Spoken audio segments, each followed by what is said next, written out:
Hi, thanks for jumping on. Welcome to Collectively United, the Collectively Thankful edition. The other day, I had a friend call me a Pollyanna. I said, Pollyanna? I think I'm kind of offended by that. I said, don't you think I have a realistic view of what's going on in the world and what's going on in our lives? And she said, no, I'm saying you're a Pollyanna because you have like a positive twist on everything. She literally said, I could tell you that the world was blowing up and you would have put a positive spin on it. And I thought, okay, now I'm seeing this as a compliment. She then asked me a little further, where does that come from? Where does that attitude of gratitude come from? And I didn't have an answer for her right away, but it really got me thinking, where do I get my attitude of gratitude?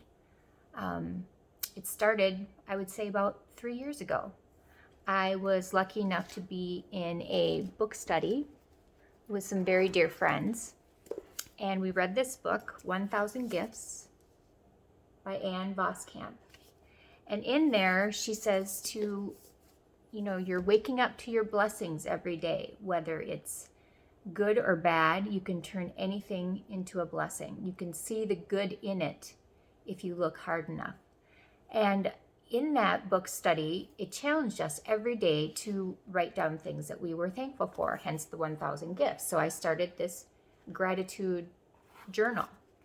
Now, a big part about a gratitude journal is you put it out. You put it out on your counter, in your kitchen, in your bathroom, someplace where everybody in your family is going to see it, and more importantly, you're going to see it. Because as you start to write down, what am I grateful for? You start to see the little things and not just the big things. You start with the big things. I'm grateful for my house. I'm grateful for my family. I'm grateful for food. And then you start to see, I'm grateful for garlic salt. I'm grateful for my closet. I'm grateful for my chair. I mean, you see how things just kind of get smaller and smaller and smaller, so that your mindset changes, so that you become grateful for even the littlest things in your life. Then I had somebody give me this at the end of ours. It's this little booklet. It's called It's the Little Things. And each one of these has this little thing that, like, I like you. Look at that. The dog smelling the other dog's butt. Little cute things like that. And I started to just put these in people's mailboxes around our neighborhood anonymously. I started to put them in any correspondence I had with my kids, or just letters to friends, or just randomly give them to people. And I was amazed at the feedback. I couldn't believe people that would come up to me, and it was totally God's timing, because people would say, today, I needed this today. I had a terrible week. Something bad happened in my family. My parents are failing, whatever. And I added that to my gratitude list. I added, it's the little things, to my gratitude list, and I put it out on my counter. Well, then I had another book that I read, and this is why I can say I am thankful for COVID-19. What did she just say? Yes, I can find gratitude in this pandemic. It has forced us to slow down. It has forced family time, which for our family personally, I know this is not for everybody, but our family personally, it was much needed. It was a much needed break from the chaos. During that time, I read another book called Answering 911. This book was written by a 911 operator in the Twin Cities, and she just gives a very candid, factual story of what it's like to be a 911 operator. And we just assume when we dial 911 that somebody's going to answer. We don't know what's happening behind the scenes. We don't know what they brought to their job that day. It just made me grateful. I am grateful for our civil servants. I am grateful for dialing 911 and having there be a person How many times do we dial and we don't get a person anymore anywhere? I am so thankful for having a person at the other end of that. Here's another thing I'm grateful for. Birds of Minnesota.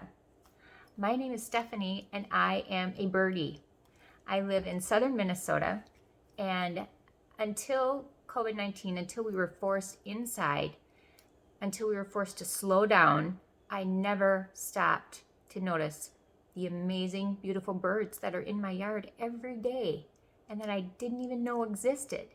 I have become obsessed with my bird feeders and seeing the beauty that comes to my yard that had I not had to sit and be quiet, I never would have noticed that. So put that on my gratitude journal. The other thing that I'm grateful for is another book that I'm doing with my small group called Sitting at the Feet of Rabbi Jesus. Now, this goes into my Christianity and my religious beliefs, but more importantly, it has opened my eyes to a concept that the Jewish people had, which was called Dayeinu. And I don't know if I'm pronouncing that right, but it's Dayeinu, and I'm pronouncing it Dayeinu, probably slaughtering it. But basically what that means is enough for us, enough for me. That was like mind-blowing. Even if I only have this one car for the rest of my life, that is enough. Even if I only have 2 children, that is enough. Even if I only have this day, this hour, this minute with the people that I love, that is enough. Put it in your gratitude journal. The last thing I want to share with you is Rodan and Fields. This regimen is on my gratitude journal. Why? It took dark spots and nastiness and sun damage from my face, and it took it away. And I am so grateful for that. I'm grateful for the confidence it has brought me. I'm grateful for this group and this community. So I just leave you today in the season of Thanksgiving to think about not focusing on the negative, but focusing on the positive and what you can be grateful for in the midst of everything that's going on. Get yourself a notebook, get yourself a journal, anything. Put it in a public place and start listing. I am grateful for, and just see all the blessings that you have and the reason for Thanksgiving in your life. Thank you for letting me share.